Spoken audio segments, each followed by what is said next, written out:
네, 재미와 정보, 감동 모두를 담은 쇼토리 팀의 이철호 기자입니다.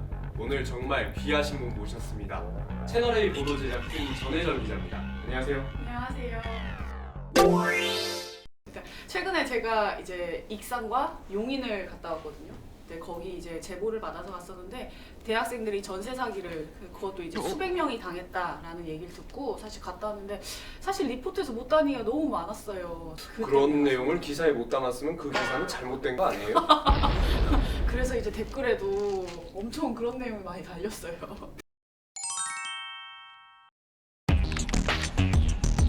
학생 100여 명이 전세금 사기를 당한 원광대 빌라촌. 집주인은 전세금 65억 원을 들고 잠적했고 건물 곳곳엔 법원 안내 통지와 단전 안내문이 나붙었습니다. 피해자들은 처음부터 전세금을 떼어먹으려는 의도였다고 주장합니다. 전세권 설정 이런 거 안 보여주고 앞에 거 살짝 그것만 보여줬어요. 쓰잘데기 없는 거.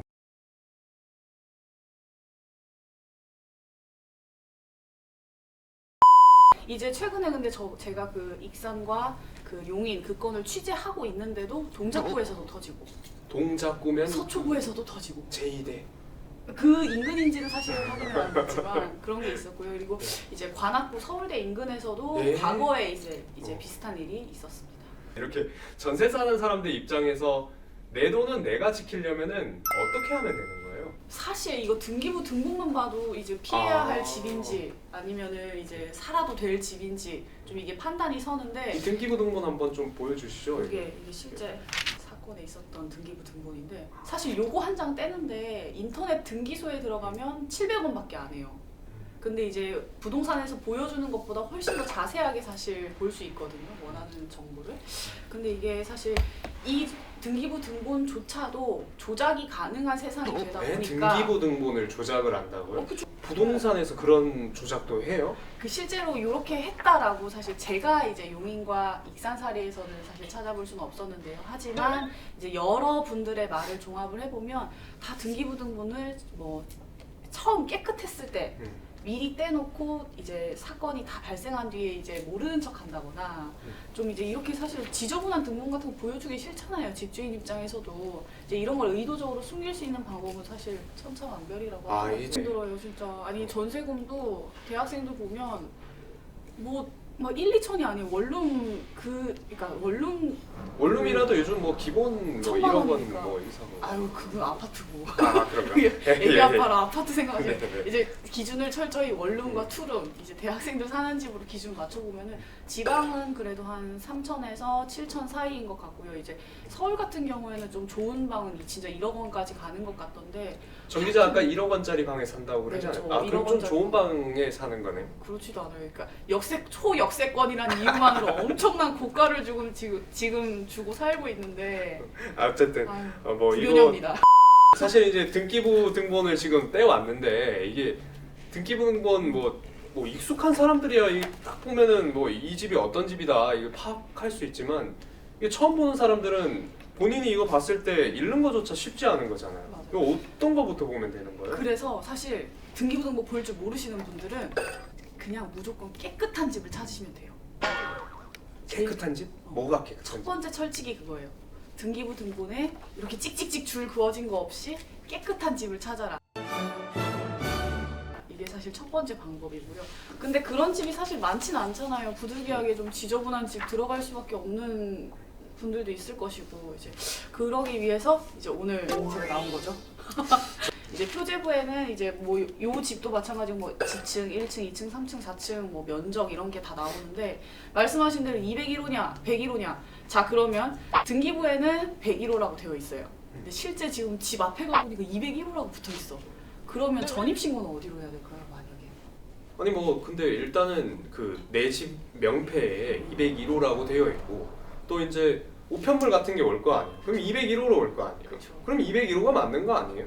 그게 이제 뭐 우체국이나 그런 데선 201호라고 쓰는 게 맞겠죠. 우체국에서 이제 찾으셔야 되니까 우리 집을. 하지만 전입신고는 101호로 하는 게 맞습니다. 아. 네. 만약 201호로 하셨으면 네. 이거 잘못하신 거예요, 진짜. 나중에 뭐 확정일자나 이런 걸 받았다 하더라도 내가 뭐 이제 피해 보상 같은 걸 못 받을 확률이 굉장히 커집니다. 주인들이 네. 그런 식으로 그러면 등기부상의 주소랑 현재 내가 살고 있는 그 집 명패, 문패랑 이렇게 다르게 하는 이유가 있어요? 그 집을 좀 쪼갠 거죠. 뭐 투룸을 원룸으로 쪼개서 한다거나 뭐 그런 사례들이 좀 있긴 한데 사실 불법은 아니에요. 예. 사실 그렇게 문제가 될 그건 없는데 그 저희들이 조심을 해야 되는. 옥탑방 로망 갖고 계신 분들 너무 많지 않나요? 전 지금도 옥탑방 고양이. 뭐 이런. 너 진짜. 내 나이가 너무 티가 나. 너무 옛날. 네. 등기부등본에 제대로 된 옥탑방이면 나와요. 옥탑 하고서 딱 나오는데 혹은 꼭대기층 이제 꼭대기층이 몇 층인지 이렇게 딱 나오는데 이제 무허가 컨테이너다 그러면은 이제 나오지 않죠. 얼마 전에 그 김의겸 전 청와대 대변인께서 네. 이렇게 불법 증축을 하셨다는 네. 그 부분도 네. 옥탑방이었던 그렇죠. 거죠. 그런 게 사실은 등기부를 보면 되게 쉽게 포착이 되는 그런 집에 들어가면 어떻게 되는 거예요? 나는 법적으로 보호를 받지 못하는 건가요? 확률이 낮아지는 거죠. 후순위로 밀려나거나 진짜 말씀하시는 못 받을 가능성도 있는 거고요. 한 그렇죠. 용인의 내용이죠. 이제 등기부등본이고 사실 이거 외에도 지금 저는 2곳만 갖고 왔는데 건물이 총 6개였습니다. 이 사람. 네. 6개를 가지고 다 그럼 그 6개에 사는 사람들한테 전부 사기를 친 거예요? 전부 그러니까 아직까지도 모르고 계신 분들도 있어요. 본인이 사실. 사기를 당했는지 모르는 네. 사람도 있다? 그러니까 그리고 월세 살았던 사람들은 뭐 또 빠질 텐데 이 집의 문제점은 월세보다 전세 사는 사람들이 너무 많았기 때문에 이제 그 전세금을 들고 잠적을 한 거죠. 문제는 지방대 주변 전세금 사기 피해가 원광대만의 문제는 아니라는 점입니다. 용인대와 명지대 사이의 이 원룸 단지의 학생들도 집단 소송에 나섰습니다. 일단 돈을 못 받는 게 제일 문제죠. 어떤 분들이 주로 사세요, 지금? 학생분들이 많이 사시죠. 피해자는 엄청 많죠. 많게는 7천만 원의 전세금을 맡겼던 세입자들. 대출을 갚으려 전세금 돌려막기를 했던 집주인 박 씨 역시 이달 초 잠적했습니다. 그럼 이 등본 같은 경우는 여기 지금 갑구에 이렇게 수탁자라고 해서 이렇게 신탁회사라는 곳이 나오거든요. 수탁자 코리아 신탁 주식회사라고 나오는데 이 신탁회사가 뭐예요? 난 처음 보는 내용이에요. 신탁 원부 개념 자체도 사실 처음 듣는 분들 많지 않아요? 저만 처음 듣나요? 저 처음 알았어요. 처음 듣. 네, 저 처음 알았어요. 그래서 사실 이제 아까 말씀드린 대로 이 집이 과연 누구의 집이냐 이걸 확인할 때는 이제 갑구를 확인해야 된다라고 말씀을 드렸는데 사실 이 갑구에 나오는 것 중에 이제 신탁 원부라는 개념이 나와요. 이제 그게 뭐냐면 이 용인의 경우를 놓고 이제 설명을 드릴게요. 그러면 집주인이 건물을 지을 때 사실 돈을 뭐 몇억 원이 들 수도 있는 거잖아요. 건물을 짓는다는 거는. 뭐 건물 하나 짓는데 몇억 원이 들겠어요? 그럼요. 수십억 원이 들겠죠 아무래도. 네.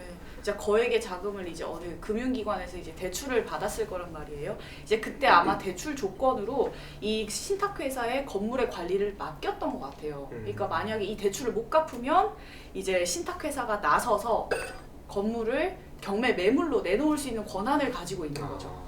그러니까 이 경우에 그러면은 집주인이 신탁회사인 건지 그럼 이 계약을 하게 되는 집주인인 건지 사실 되게 모호해지는 경우가 많아요. 그렇기 때문에 누구랑 계약을 하는 게 옳으냐, 누가 내 진짜 집주인이냐 이걸 확인하기 위해서는 신탁 원부라는 거를 꼭 떼보셔야 합니다. 그럼 신탁회사랑 내가 계약을 해야 되는 경우도 있다는 거네요? 그렇죠. 이제 만약에 그게 신탁 원부에 자세하게 나와요. 이제 위임을 했는지 집주인에게 그게 아니라 진짜 신탁회사랑 직접 계약을 해야 하는지. 근데 그거를 사실 부동산에서 만약에 안 보여준다라고 한다면 문제가 있는 부동산입니다. 그렇죠. 사실 뭐 다 그런 건 아니니까 어쨌거나 이걸 피하려면은 사실 신탁회사가 끼어있는 이런 매물은 아예 피하는 게 사실 좋죠. 근데 만약에 끼어있다 하더라도 부동산에다가 뭐 확인서를 써준다거나 뭐 무슨 뭐 각서를 써줄게 이런 거 믿으시면 안 돼요. 그냥 이게 근데 무조건 원부를 보셔야. 집주인 지금 뭐 갑구에 대해서 부동산 등기부 등본의 갑구에 대해서 얘기를 했는데 사실 또 중요한 게 을구잖아요. 지금